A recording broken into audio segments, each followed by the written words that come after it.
Good morning. I know many of you in this room, and I'm delighted to see you again. Many of you know me through a few different titles I've held over the past few years.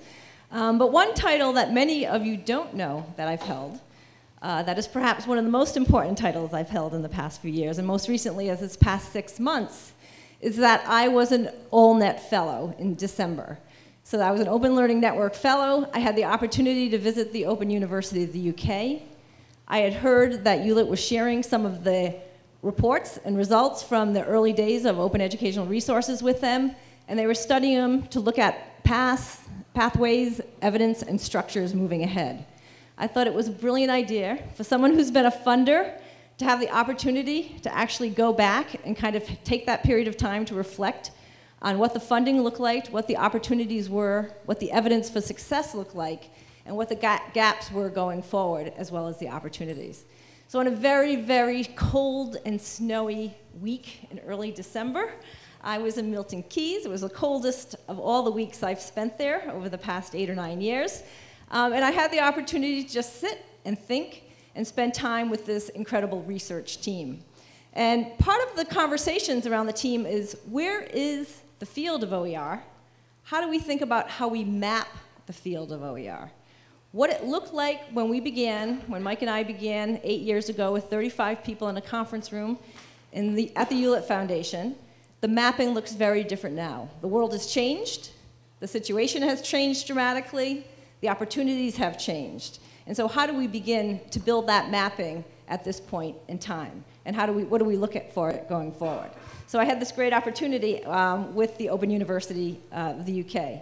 In my new role at Creative Commons, a term I'm hearing a lot is rough consensus running code. And as I was thinking about this conversation last night, we were talking to Simon and Patrick about where we wanted to get with this session. I think that's where we want to get to, rough consensus running code. We want to begin to map the field. We have many different ways and lenses in which we map the field, depending on our perspective. But we have to drive that mapping forward, and we have to figure out what the next great opportunities are and how we step into them. So with that, I'm delighted to turn it over to Patrick. Okay, thank you very much. Where we really want to get to, by the way, is outside. So we're going to run through 3 things, and 3 of us are going to present. So I'm going to do a bit of talking about what our ideas are, and sort of hopefully add to what Cathy's just said, sort of convincing people this is a worthwhile thing we're doing. Then we're going to show you a bit of software. We're going to go into that scary mode of demo, so Anna's going to do that. And then I'm going to hand over to Simon, and Simon's going to persuade you to spend time in our claims garden. You might have seen this interesting little tent out there, which is our claims garden. Okay, so what I'm doing, I think, in essence, is asking everybody in this room to help us do our job. So we're OLnet. We're searching for evidence. We're looking for what works, what doesn't work. And I think what I've heard already is some really great examples of things that we need to know about, we need to share. But where do we go to share those things?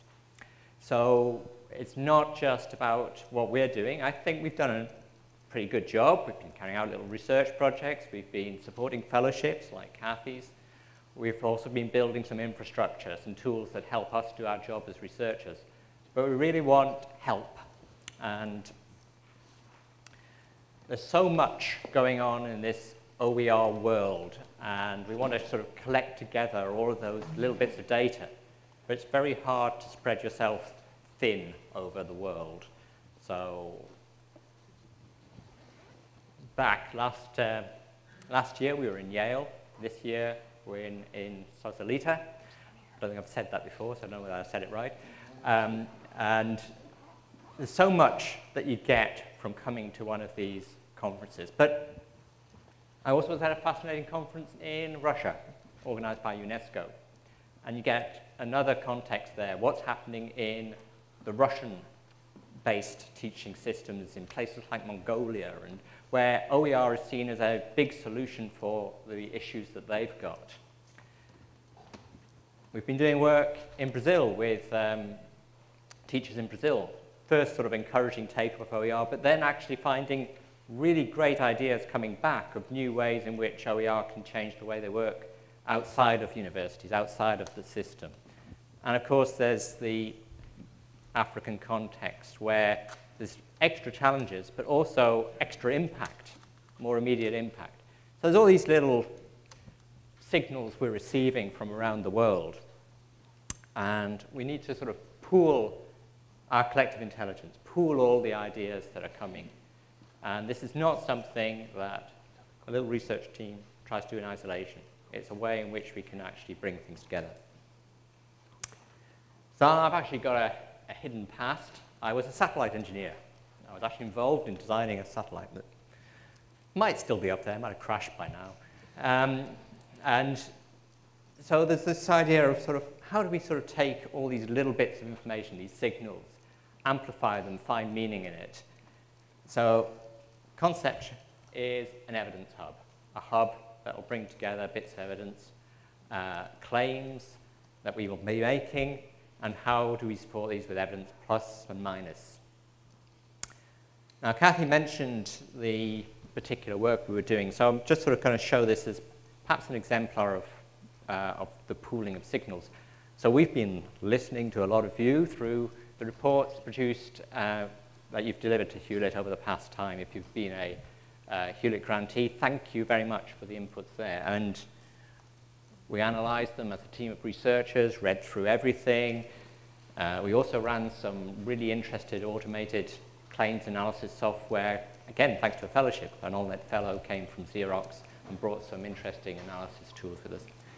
And we used our software to plow through this, get familiar with it, draw maps. We had a great time.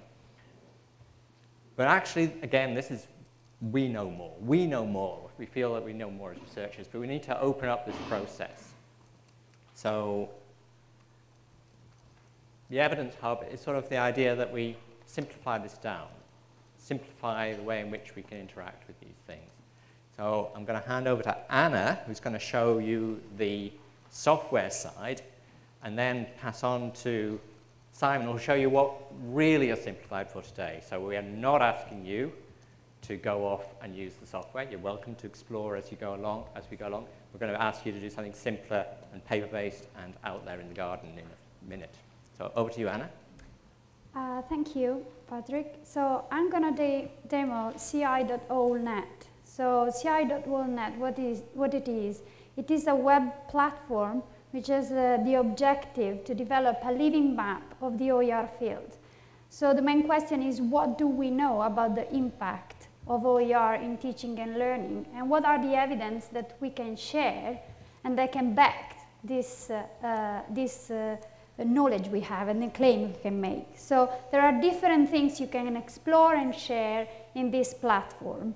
First of all, you can explore the different organizations and projects that are already present and key into the OER fields. You can see we have pre-populated 212 organizations with the help of ISKME and from our previous job. So you can go there, check if your project is there, and enrich all the context and information about your project.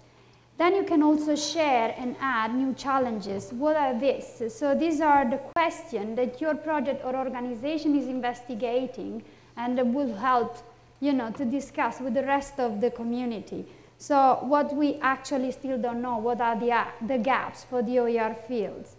And then you can share resources in many different ways. They can be simple anecdotes and narratives. They can be your experience in open education, what you have learned in your project, or more structured data, such as experimental data, or URLs, or OERs. So what you can do with these resources then, you and other people can gather them together and use them to prove some claims. So this brings us to the core element of our platform that are actually the claims. What do we know on the OER fields? So here you see a list of claims that we have pre-filled from our analysis. And actually, what you can do is click on each of this and add new ones. And if you click on the Explore button, this will take you to what we call the Explore Context page, you can see at the top left your claim, and then a series of widgets all around that disclose what's the richer context about this claim. In example, what are the themes this claim is about, what are the evidence here on the right in favor of these claims, and who added them. And you can see here in example, you have two different evidence for the same claims added by two different people. So different people can actually share their knowledge to make claim together for the OER fields, and the same for counter evidence. On the right, you can also see different widgets that suggest organization or challenges that may be related to the themes you are interested in. So apart that, the platform provides also a different way to explore all these challenges, questions, and claims and evidence. So you can have what we call the clean themes map visualization. So what if you want to know actually how all the claims that have been added to the evidence hub cluster around key themes for the OER fields. So this map shows you how actually the claims cluster around, for example, topic, in this case, such as teaching and learning. So in orange there, you see all the claims that shape this topic. And if you zoom out, you can have a clearer idea of how this network of claims connect. And the same things can be done also for the network of organization, of challenges, and resources. But how do you add? How people can add to this evidence hub? In a very simple way, you can add, click on Add Aim, and there is a web form, very simple to fill in, and you can add your claims, your description, the themes this is about, and then also the evidence in favor and against that you can share with the rest of the community. But now someone is going to show you how we will do this today in a very interactive exercise. Okay, thanks, Anna. Okay, so we're not about to ask you to sit down and open your laptops and fill in forms for the next 40 minutes.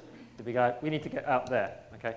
So the goal today was simply to give you a bit of context, but there's so much collective intelligence in this room. You know, we've been analyzing Hewlett reports from the last 10 years, but there's so much, you know, as a way of testing the model and seeing whether the structure might, you know, has the right building blocks. You know, we'd like to get your feedback on those building blocks, what you would like to see in an evidence hub. But in your minds and in your projects, you know so much more. So what we're going to do is ask you to build and grow a claims garden. Okay, what is a claims garden? Claims garden are made of claim flowers. What is a claim flower? And we need to acknowledge ISKME here for helping us to prepare all these materials out there. In the middle is your claim. You know, a claim you think you can make for a particular audience. We've been debating what we call this thing, the middle bit in a flower, you know, and we've decided we just call them the sex organs. Okay. So right in the middle, nail that. What is the claim? How would you summarize that? Of course, in the website, you could expand that with more detail, etc. Okay. Now, around that, you get the green petals, supporting evidence, right? This is not a vacuous claim. This is a claim that has some support. It might be support from your project. It might just be something else that you know. So what we're doing is building a kind of structured crowdsourcing environment here. But life is not that simple. Often there is counter evidence as well. So use the pink petals. If you think, well, that's a worthy claim. It's a claim we'd like to be able to make. But actually, I know some evidence, some stories, some analysis, which would cast some doubt on that. We need to be honest with ourselves as well. And then down here we have some leaves, which are the themes that you might tag to that.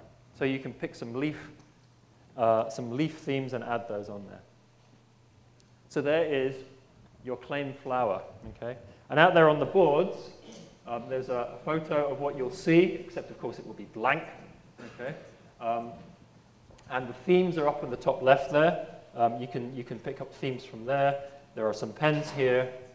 And you just grab petals out of those, out of the baskets. Now, we're not just giving you blank boards, okay? We're going to seed 5 of the boards out there with some of the claims, some of the key things that came out of our analysis, as well as one of the big ones, you know. What would we be able to like to claim? Well, the OER delivers equal or better quality resources at a lower cost. That would be a great claim for the movement to be able to evidence with example after example after example, for example. Okay. All right, here's another one that came out of our analysis. Significant OER development will take place outside of formal institutions. Would you agree with that? Would you challenge that? Mapping OER into curricula is key to widespread adoption. The all rights reserved copyright regime is the most serious barrier to OER. Would you agree with that? Or would you challenge that? OER adoption in developing contexts depends on local ownership. Okay, so there's 5 to get you started, but there are 2 blank boards too, right? 2 blank boards for you to add the other claims that are dear to your heart, that you may have some authoritative knowledge about. And of course, as you've seen, we have now a prototype site into which all of this will be entered afterwards, so this will not just disappear into the ether. And of course, where we hope to see these seeds grow and cross-pollinate. So we need to know from you whether you think this is timely, whether it's worth doing. Of course, we would like you to engage. But right now, I'd like you to follow me out there.